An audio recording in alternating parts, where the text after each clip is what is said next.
এই ক্লাসে আমরা আয়নিক বন্ডিংটা নিয়ে আলোচনা স্টার্ট করব। দেখো কার্সারটা লক্ষ্য করো। তো আয়নিক বন্ডিং এ প্রথম আমাদের বলতে হবে ডিফারেন্ট টাইপস অফ ক্রিস্টালস। ঠিক আছে, আমরা জানি যে ডিফারেন্ট টাইপস অফ ল্যাটিস যেগুলো হয়, তোমাদের কিছুটা আইডিয়া আছে। যেমন first to start with sodium chloride lattice, যেটাকে আমরা 6:6 ল্যাটিস বলি। অনেক সময় এটাকে কি বলা হয়, রক সল্ট স্ট্রাকচার। তো এখানে তুমি জানো যে দুটোরই Na+ এবং Cl- এর কোঅর্ডিনেশন নাম্বার 6 এবং তাদের জিওমেট্রি অক্টাহেড্রাল অক্টাহেড্রাল জিওমেট্রি আছে, তাই তো? এবং it crystallises in face centre cubic lattice. এবং এগুলো কতগুলো আমরা এক্সাম্পল দিয়ে রেখেছি, দেখো KCl, NaF, KBr, calcium sulphide. তা এই সব কটারই কিন্তু দেখবে they crystallise in NaCl lattice. NaCl lattice বলতে কোঅর্ডিনেশন নাম্বার অফ ক্যাটায়ন এবং অ্যানায়ন দুটোরই 6। অ্যারাউন্ড ইচ ক্যাটায়ন 6টা অ্যানায়ন আছে, অ্যারাউন্ড ইচ অ্যানায়ন 6টা ক্যাটায়ন আছে, তাই তো? এবং আহ, কিভাবে আছে, they are arrange in an octahedral geometry. তাহলে আমরা ক্লোজ প্যাকিং, যদি ক্রিস্টাল ল্যাটিসের ক্লোজ প্যাকিং এর কথা ভাবি সেইভাবে, তাহলে আমরা it is they are occupying octa each Na+ বা chloride ion, they are occupying octahedral holes. ঠিক হলো? নেক্সট দেখো সেকেন্ড টাইপ অফ ল্যাটিস, যেটা that is the caesium chloride lattice, যেটাকে আমরা 8:8 বা সোজা কথা coordination number of caesium+ and coordination number of chloride ion 8 এবং geometry around each of the cation and anion, এইটা হচ্ছে কিউবিক কিউবিক জিওমেট্রি। ঠিক আছে, around each cation and anion তার জিওমেট্রিটা কিউবিক হচ্ছে।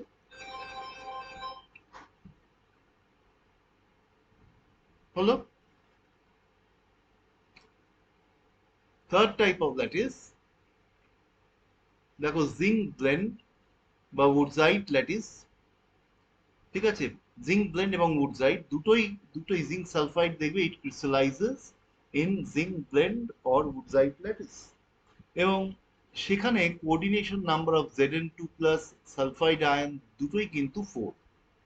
কোঅর্ডিনেশন নাম্বার দুটোর ক্ষেত্রেই 4 এবং geometry around each of the ion, তোমরা জানো ইট ইজ টেট্রাহেড্রাল।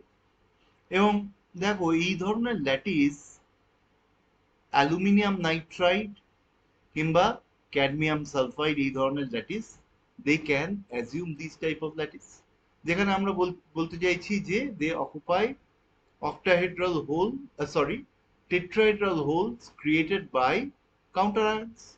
কাউন্টার আয়ন্স গুলো দিয়ে টেট্রাহেড্রাল হোল ক্রিয়েটেড হচ্ছে, তাই তো? দেখো জিঙ্ক ব্লেন্ড হচ্ছে, দেখো এইগুলো জিঙ্ক ব্লেন্ডে ক্রিস্টালাইজ করছে, আর এইগুলো কিন্তু উডজাইটে ক্রিস্টালাইজ করছে, এই ধরনের ল্যাটিস। তাহলে এগুলো একটু মাথায় রাখতে হবে। এবং এই ধরনের স্ট্রাকচারকে আমরা আগেও বলেছিলাম, এই ধরনের স্ট্রাকচার যেখানে কোঅর্ডিনেশন নাম্বার কম, ঠিক আছে, যেখানে coordination number is low, such structures they are known as open structures। এবং এই ধরনের ওপেন স্ট্রাকচারে তোমরা জানো যে আয়নিক ক্যারেক্টার কিন্তু কমতে থাকে। কোঅর্ডিনেশন নাম্বার যত হাই হবে, অর্থাৎ তত দেখবে আয়নিক ক্যারেক্টার বাড়ে। মানে তুমি যদি এই সোডিয়াম ক্লোরাইড ল্যাটিসের ক্ষেত্রে পাবো, সিজিয়াম ক্লোরাইড, এদের ionic character is very high because coordination number is high. ঠিক আছে, এটা আমরা আলোচনা করেছিলাম আগে রেডিয়াস রেশিও রুল দিয়ে, আবার বলছি পরে।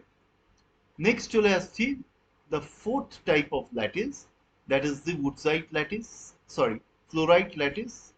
এই ক্যালসিয়াম ফ্লোরাইড দেখবে it crystallises in fluoride lattice, যেখানে ক্যাটায়নের কোঅর্ডিনেশন নাম্বার 8 এবং অ্যানায়নের কোঅর্ডিনেশন নাম্বার হচ্ছে 4। তার মানে ইচ ক্যাটায়ন, প্রত্যেকটা এই Ca+ ion is surrounded by 8 fluoride ions, আর প্রত্যেকটা fluoride ion is surrounded by 4 Ca+2 ion in tetrahedral geometry. ঠিক আছে তো? এবং দেখো এই ধরনের এই barium fluoride, strontium fluoride, barium chloride, they assume this fluorite lattice. তাহলে এগুলো কিন্তু information which you have to remember, ঠিক আছে? নেক্সট যে ল্যাটিসটা, that is the anti fluoride lattice. দেখো এই অ্যান্টি ফ্লোরাইড ল্যাটিস মানে ফ্লোরাইডের উল্টো, লিথিয়াম অক্সাইড এনে সোডিয়াম অক্সাইড, এটা নিয়ে আমরা আগে আলোচনা করেছিলাম। এখানে ক্যাটায়নের coordination number 4, tetrahedral geometry around cation. অ্যানায়নের কোঅর্ডিনেশন নাম্বার দেখো 8, cubic geometry around anion. So this type of lattice is known as anti-fluoride lattice. Next হচ্ছে রুটাইল। রুটাইল মানে টাইটেনিয়াম ডাইঅক্সাইড, দেখবে ইট crystallizes in rutile structure, titanium dioxide. এবং যেখানে coordination number টাইটেনিয়ামের 6 হচ্ছে, যেখানে অক্টাইড্রাল geometry, আর coordination number oxide আয়নের অর্ধেক হয়ে যাচ্ছে। কারণ দেখো এটা 1:2, আগেও দেখেছো, যেটা এইখানে আমরা দেখেছিলাম যে ক্যাটায়নের যদি কোঅর্ডিনেশন নাম্বার 4 হয়, আমরা দেখতে পাচ্ছি ক্যাটায়নের সংখ্যা বেশি, অ্যানায়নের সংখ্যা কম। তাহলে ক্যাটায়নের যদি কোঅর্ডিনেশন নাম্বার 4 হয়, অ্যানায়নের কোঅর্ডিনেশন নাম্বার ডাবল হচ্ছে, তাই তো? আর রুটাইল স্ট্রাকচারে ক্যাটায়নের কোঅর্ডিনেশন নাম্বার 6 হচ্ছে, অ্যানায়নের অর্ধেক হচ্ছে, বিকজ এটা দেখো TiO2, অ্যানায়নের সংখ্যা বেশি। তাহলে ক্যাটায়নের চারিদিকে, যেহেতু অ্যানায়নের সংখ্যা বেশি, ক্যাটায়নের চারিদিকে অ্যানায়নের সংখ্যাটা বেশি হবে, এবং অ্যানায়নের চারিদিকে ক্যাটায়নের সংখ্যা কম হবে। So this are some of the examples যেগুলো রুটাইল স্ট্রাকচার অ্যাজিউম করে। So this are some of the examples.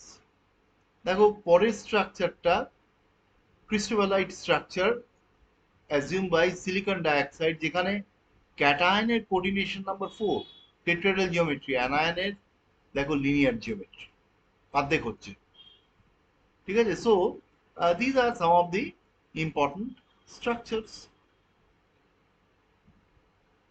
এবার নেক্সট আসপেক্ট আমরা যেটা আসবো রিগার্ডিং,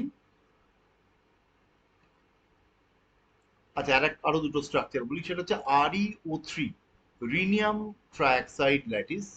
দেখো এই rhenium trioxide lattice, it is a 1:3 lattice, তাই তো?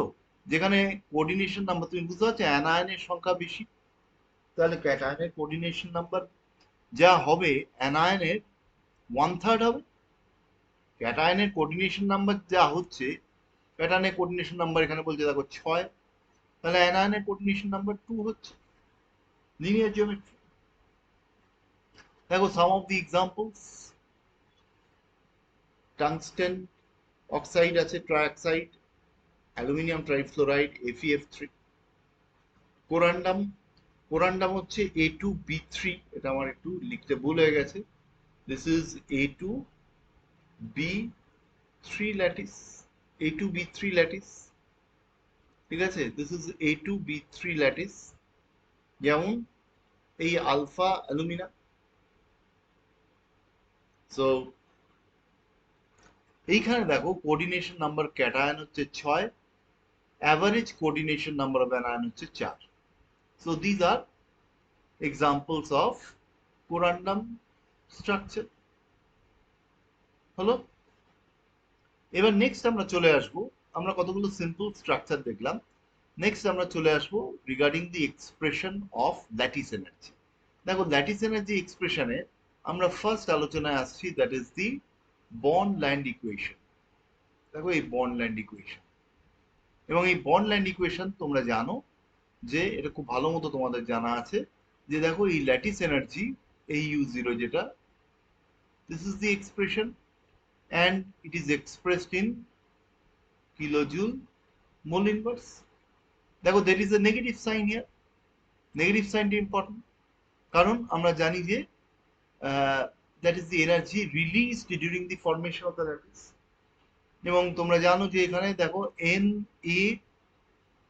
দেখো এখানে দেখতে পাচ্ছ যে N হচ্ছে তোমার অ্যাভোগাড্রোস নাম্বার, A হচ্ছে মেডেলাং constant, Z plus and Z minus, these are the multiples of electronic charges, তাই তো? যেমন ধরো তোমাকে Z plus Z minus এর রেসপেক্টে যদি বলা হয় যে Al 2O3, তাহলে জেড প্লাস অ্যালুমিনিয়ামের ক্ষেত্রে জেড প্লাস হচ্ছে ইকুয়াল টু 3, আর জেড মাইনাস অক্সাইড আয়ন সেটা হচ্ছে 2। So these are the multiples of electronic charges. E square, E square আছে এখানে দেখতে পাচ্ছ, এই যে E square, যেখানে ইটা তো তুমি জানো charge of an electron. 4 pi epsilon 0 r0, r0টা হচ্ছে কি ইকুইভ্যালেন্ট ডিস্টেন্স, অর্থাৎ radius of cation plus radius of an ion, ঠিক আছে, ইন্টু 1 - 1/n, যেখানে nটা তোমরা জানো it is the born exponent, n is the born exponent. এবং এটা কিন্তু আমরা একটা রাফ ক্যালকুলেশন একটা দেয়া যেতে পারে from electronic configuration, it depends upon the electronic configuration born exponent, ঠিক আছে। কিরম, দেখো এই যে আমরা কনফিগারেশনস গুলো দেখাচ্ছি, দেখো কনফিগারেশন অফ, এইটা এক্সাম্পলস দিচ্ছি আমরা, আর এই বর্ন এক্সপোনেন্ট একটা চার্ট ফর্মে দেখাচ্ছে। দেখো প্রথমে যদি কনফিগারেশন অফ ক্যাটায়ন এবং অ্যানায়ন দুটোই যদি হিলিয়ামের মতো কনফিগারেশন, মানে ধরো লিথিয়াম হাইড্রাইড, তার বর্ন এক্সপোনেন্ট হবে 5, বুঝতে পেরেছো? মানে আমরা লিথিয়াম হাইড্রাইড যদি এক্সাম্পল হিসেবে রাখি, সো এই ধরো লিথিয়াম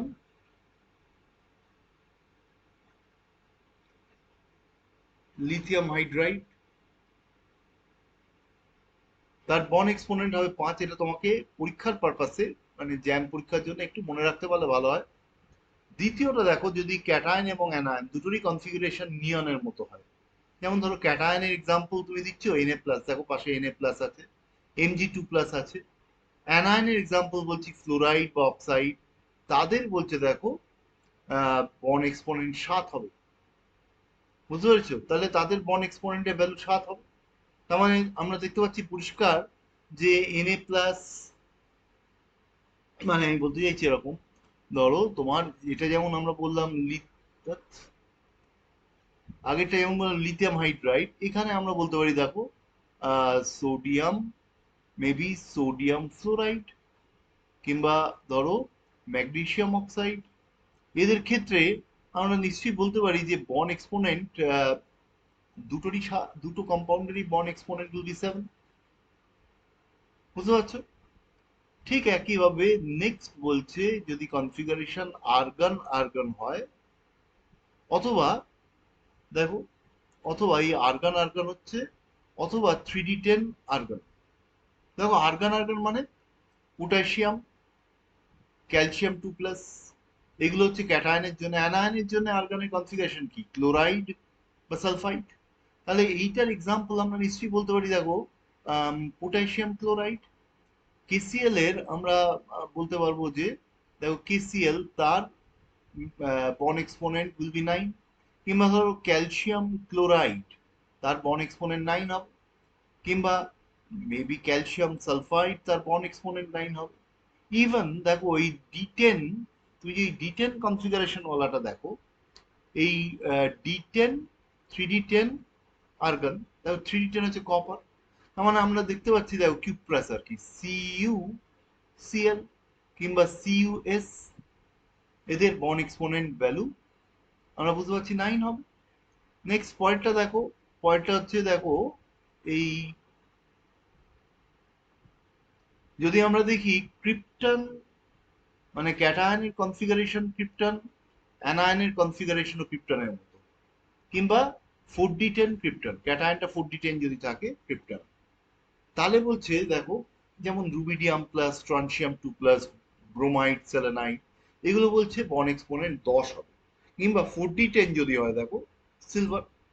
তাহলে আমরা এখানে নিশ্চয়ই বলতে পারি যে রুবিডিয়াম রুবিডিয়াম ব্রোমাইড, কিংবা ধরো সিলভার ব্রোমাইড এগুলোর ক্ষেত্রে, কিংবা স্ট্রনশিয়াম ব্রোমাইড SrBr2, তাদের বর্ন এক্সপোনেন্টের ভ্যালুটা আমরা পেয়ে যাচ্ছি। অ্যান্ড ফাইনালি লাস্টের দেখো এইটা জেনন জেনন যদি কনফিগারেশন হয়, ক্যাটায়নের কনফিগারেশনও জেনন, অ্যানায়নেরও যদি জেনন হয়, তাহলে এটা অথবা 5d10 জেনন হয়, তাহলে আমরা এখানে দেখো সিজিয়াম প্লাস বেরিয়াম 2+ বা আই মাইনাস এদের জেননের কনফিগারেশন সবাই, তাহলে আমরা পরিষ্কার দেখতে পাচ্ছি যে এইগুলোর এক্সাম্পল এদের বন্ড এক্সপোনেন্ট 12 হবে। এবং তুমি দেখতে পাচ্ছ সিজিয়াম আয়োডাইড বা বেরিয়াম আয়োডাইড বা এইউ I, all these are examples. এখন এই আইডিয়াটার থেকে তোমাদের কিন্তু এই ভ্যালুস গুলো জানলে ভালো হয়, বুঝেছো, মাথায় রাখা যে হিলিয়াম কনফিগারেশন বলা মানে হচ্ছে 5, নিয়ন কনফিগারেশন বলা মানে হচ্ছে 7, আর্গন কনফিগারেশন 9, ক্রিপ্টন 10 আর জেনন 12। তো এটা মনে রাখতে পারলেই ভালো হয় জ্যাম পরীক্ষার জন্য। তাহলে এবার তোমাকে কিরম দিতে পারে, ধর তোমায় বললো বন এক্সপোনেন্ট অফ সোডিয়াম ফ্লোরাইড, আমরা বুঝতে পারছি আগেই দেখিয়েছি আমরা 7। এবার বন এক্সপোনেন্ট অফ সিলভার ফ্লোরাইড, আমরা অলরেডি দেখেছি যে সিলভারের এজি প্লাসের বন এক্সপোনেন্ট হচ্ছে 10 আর ফ্লোরাইডের বন এক্সপোনেন্ট হচ্ছে 7। তাহলে এই দুটোরই অ্যাভারেজ করতে হবে। দেখো এই 10 প্লাস 7/2 অ্যাভারেজ করলাম, করলে 8.5 হচ্ছে, তার মানে এজিএফ এর বন এক্সপোনেন্ট হচ্ছে 8.5। দেখো ক্যালসিয়াম অক্সাইড, তুমি ভালো করে লক্ষ্য করো ক্যালসিয়াম 2+, তার বন এক্সপোনেন্ট হচ্ছে n=9, আর অক্সাইড আয়নের বন এক্সপোনেন্ট হচ্ছে 7। তার অর্ধেক করছি দেখো আমরা, 8 হচ্ছে। এখানেও তাই, বেরিয়াম অক্সাইড বন এক্সপোনেন্ট, এই বেরিয়াম 2+ এর বন এক্সপোনেন্ট দেখবে n=12, আগের পাতাই দেখো। আর অক্সাইড আয়নের তো তুমি দেখলে n=7, তাহলে অ্যাভারেজ করে 9.5 হচ্ছে। তো ইন দিস ওয়ে এই অ্যাভারেজ করলে we can find out the Born exponent of the lattice, cation এবং অ্যানায়নের কনফিগারেশনটা যদি ইনার্ট গ্যাস শেলের মতো হয়। নেক্সট দেখো আমরা এই বন্ডল্যান্ড ইকুয়েশনটাকে আরেকবার দেখাচ্ছি।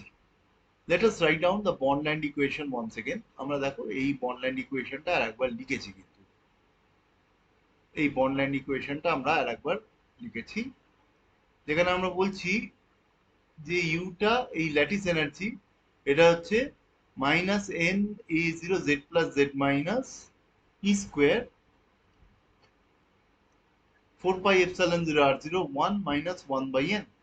এটা কিন্তু জুল পার মোল, তাই তো? আমরা তো এটাকে এক্সপ্রেস করছি ইন জুল পার মোল, এবং এই r0টা obviously it is in metres. এবার তুমি এগুলোর ভ্যালুস গুলো যদি বসিয়ে দাও, দেখো n এর ভ্যালু অ্যাভোগাড্রো নাম্বার, e এর value charge of the electron, epsilon epsilon 0 এই বসানো হলো, এবং এটার থেকে দিস রিডিউসেস, এই জিনিসটা বলছে ইট রিডিউসেস টু এইটা, এবং যেখানে আমরা দেখতে পাচ্ছি দেখো এই r0 যেটা, নাও দিস ইজ এক্সপ্রেসড ইন পিকোমিটার্স, মানে 10⁻⁴ এর অর্ডারটা এমন নেওয়া হয়েছে যে r0টা পিকোমিটারসে এক্সপ্রেস করা হচ্ছে, এবং এটা যেমন ছিল জুল পার মোল, এটা হয়ে যাচ্ছে কিলো জুল পার মোল। তাহলে আমরা এখানে একটা সহজভাবে একটা এক্সপ্রেশন লিখেছি যে বন্ডল্যান্ড ইকুয়েশনের একটু সিম্পলিফাইড ওয়েতে, যেখানে আমরা করেছি কি এই কনস্ট্যান্টের ভ্যালুস গুলো বসিয়েছি, এবং বসিয়ে আমরা দেখতে পাচ্ছি we can get this equation which is expressed in kilojoule per mole, এবং এটা দিয়ে আমরা প্রবলেম করতে পারি, এটা দিয়ে তোমাকে প্রবলেম দিতে পারে, খুব সিম্পল। নেক্সট হচ্ছে দেখো বন্ড মায়ার ইকুয়েশন। আমরা বন্ড মায়ার ইকুয়েশনটায় বন্ড ল্যান্ড ইকুয়েশনের পরে ইট ওয়াজ ফার্দার মডিফাই করে এই বন্ড মায়ার ইকুয়েশন নেওয়া হয়েছে, বন্ড মায়ার ইকুয়েশন। এবং বন্ড মায়ার ইকুয়েশনের দেখো এইখানে কিন্তু ওই বন্ড এক্সপোনেন্ট যেটা এন, তুমি এই ইকুয়েশনটা লক্ষ্য করো, এই ইকুয়েশনে বন্ড এক্সপোনেন্ট কিন্তু নেই, বন্ড এক্সপোনেন্টটা নেই কিন্তু, দেখো ভালো করে, ঠিক আছে? এবং এখানে আমরা অ্যাডিশনাল কি পেয়েছি, একটা নতুন অ্যাডিশনাল পেয়েছি, দেখো এই rho, this is a constant, এবং যার ভ্যালুটা হচ্ছে রোটা, দেখো বলা আছে constant that represent short range ionic repulsions, এবং this is in picometres. The rho যখন আমরা এখানে পিকোমিটারে লিখছি, এই আর জিরো যেটা দেখো, আর জিরোটা it has to be expressed in picometres, কিন্তু এই আর জিরোটা এইখানে যেটা আছে এটাকে মিটারসে, তাহলে তুমি দেখবে জুলস পার মোলে আসবে। ঠিক আছে, তার মানে আমরা পরিষ্কার দেখতে পাচ্ছি এই বন মায়ের ইকুয়েশনটা ইট ইজ ডিফারেন্ট ফ্রম বন land equation in the sense যে এইখানে আমাদের কিন্তু আহ, আমরা পরিষ্কার দেখতে পাচ্ছি যে বন এক্সপোনেন্টটা, অর্থাৎ দেখো এইটা বন এক্সপোনেন্টটা কোনো কাজে লাগছে না, এখানে বন এক্সপোনেন্ট নেই কিন্তু, এবং এই রো একটা এই কনস্ট্যান্ট এসছে। ঠিক আছে, এবারে এই ধরো তোমাকে বলা হলো বন মায়ের ইকুয়েশনে বলতেই পারি ইউ জিরো ভ্যালু ক্যালকুলেট করতে, দেখো এখানে এই যে লিখেছি to calculate the lattice energy of sodium chloride, Madelung constant দিয়ে দিয়েছে আর আর জিরো দিয়েছে 2.83 অ্যাংস্ট্রম। দেখো আমার কিন্তু অ্যাংস্ট্রম এক্সপ্রেস করলে চলবে না, আমায় একবার মিটারে করতে হবে, একবার পিকোমিটারে করতে হবে, এইটা ইকুয়েশনে বসাতে হবে, তাই তো? এই ইকুয়েশনে বসাবো বাকি কনস্ট্যান্টস গুলো। দেখো পরপর আমরা বসিয়েছি এখানে, কি কি বসিয়েছি দেখো তুমি লক্ষ্য করো। This is Avogadro's, Avogadro's number, Avogadro number বসিয়েছি আমরা এ,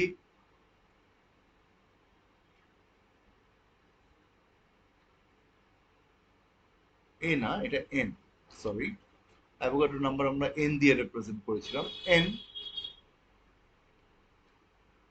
এবং এটা আমায় বলে দিয়েছে আগে আমার এক্সপ্রেশনটা কি, এন এ, তা এ বলে দিয়েছে দেখো 1.748, তাই তো? তাহলে আমরা এইখানে এইটা বসিয়েছি, Z plus Z minus e square 4 pi epsilon 0, এবং এই যে r zero this has to be expressed in metres, দেখো আমরা মিটার এক্সপ্রেস করেছি। ঠিক আছে, we have express this in metres, এই আর জিরোটাকে। So this r zero is expressed in metres, r zero. আর ওয়ান মাইনাস এই রো এর ভ্যালু দেখো দিয়েছি 34.5, আর এটাকে পিকোমিটার এক্সপ্রেস করেছি আর জিরোটাকে। So this r zero is expressed in picometres, এবং আমাদের রেজাল্ট যেটা আসবে, আমরা যে রেজাল্টটা পাচ্ছি that is in kilojoule, sorry it is in joule per mole. দেখো আমাদের এই ভ্যালুস গুলো লিখেছি আমরা উইথ দ্য করেসপন্ডিং ইউনিটস, তাতে দেখো চলে আসছে জুল পার মোল। ঠিক আছে, নেক্সট আমরা আসছি দেখো ক্যাপাসিটন্সকি ইকুয়েশন। এই ক্যাপাসিটন্সকি ইকুয়েশন, ক্যাপাসিটন্সকি ইকুয়েশনটা কখন ইউজ করবো, ওয়ান্স এগেন যখন আমাদের ল্যাটিস সম্পর্কে কিচ্ছু আইডিয়া নেই। ঠিক আছে, যেখানে যেখানে আমরা মানে এই বন এক্সপোনেন্টও জানি না, আমরা দুটো জিনিসই জানি না, ক্যাপাসিটন্স ইকুয়েশন কখন ইউজ করছি, when both Born exponent as well as Madelung constant they are not known, they are not known, তাই তো? Madelung constant and Born exponent these are not known, মানে ল্যাটিসটার সম্পর্কে আমার কোনো আইডিয়াই নেই। তখন আমরা কি করছি, এই যে এক্সপ্রেশনটা দেখো -1.2 × 10⁵ নিউ, ঠিক আছে, Z plus Z minus by r zero this is in picometres, one minus এই 34.5 by r zero this is also in picometres, এবং এটা কিলোজুল মোল ইনভার্সে। অ্যান্ড নিউ যেটা this is the total number of ions in the formula of the ionic compound. তার মানে আমরা এটাকে যদি বলি যে আয়নিক কম্পাউন্ডটাকে আমরা যদি বলি সে ক্যালসিয়াম ফ্লোরাইড, তাহলে N equals calcium, N equals 3 হচ্ছে একটা ক্যালসিয়াম আর দুটো এন না নিউ, সরি নিউ ইকুয়ালস 3 হচ্ছে একটা ক্যালসিয়াম 2+ আর দুটো ফ্লোরাইড আয়ন, নিউ 3 হবে। ঠিক আছে, তাহলে এই আইডিয়াটা দিয়ে দেখো দিস ইজ ইকুয়েশন, এখানে ইকুয়েশনে এখানে এই দিচ্ছ জেড প্লাস আছে জেড মাইনাস আছে আর জিরো, এটাও পিকোমিটার এটাও পিকোমিটার, দুটোই পিকোমিটারে কিন্তু। ঠিক আছে, এবং এটা দিয়ে তোমাকে ছোট অঙ্ক দিতে হবে, দিতে পারে। যেমন ধরো তোমাকে বললো যে ফাইন্ড, অঙ্কটা দেখো বলা হচ্ছে to find the lattice enthalpy of potassium nitrate where bond length is এত। ঠিক আছে, তোমাকে কি কি দিয়ে দিয়েছে, এই এই ইনফরমেশন দিয়েছে। এবার হাউ টু এক্সপ্লেন, দেখো তুমি পটাশিয়াম নাইট্রেট যখন করছো KNO3, KNO3 মানে কে প্লাস আর NO3 মাইনাস, তো Z minus Z plus equals one, Z minus equals one আছে। নিউটা দেখো দুই, দুটো আয়ন আছে। আর R0 যেটা তোমাকে পিকোমিটার এক্সপ্রেস করতে হবে। নিয়ে এবার তুমি বসিয়ে দাও ফর্মুলা, যে ফর্মুলাটা আগে যেটা করেছি ক্যাপাসিট্যান্স ইকুয়েশনে, যে ফর্মুলাটা দেখো সব বসিয়ে দিয়েছি। এই R0 বসিয়েছি, এই R0 বসিয়েছি। ঠিক আছে, এই হচ্ছে new, Z plus Z minus এগুলো বসানো হয়েছে, এবং যা আসছে this is in kilojoule mole inverse. তাহলে দিস ইজ ভেরি সিম্পল। তাহলে এরকম দেখবে ন্যাটের প্রশ্ন তোমাকে দিতে পারে কিন্তু ক্যাপাসিট্যান্স ইকুয়েশন, সেক্ষেত্রে you have to know the equation. তুমি ইকুয়েশন না জানলে পারবে না। তাহলে ইকুয়েশন তোমাকে ক্যাপাসিট্যান্স ইকুয়েশন কিন্তু জানতে হচ্ছে। ঠিক আছে,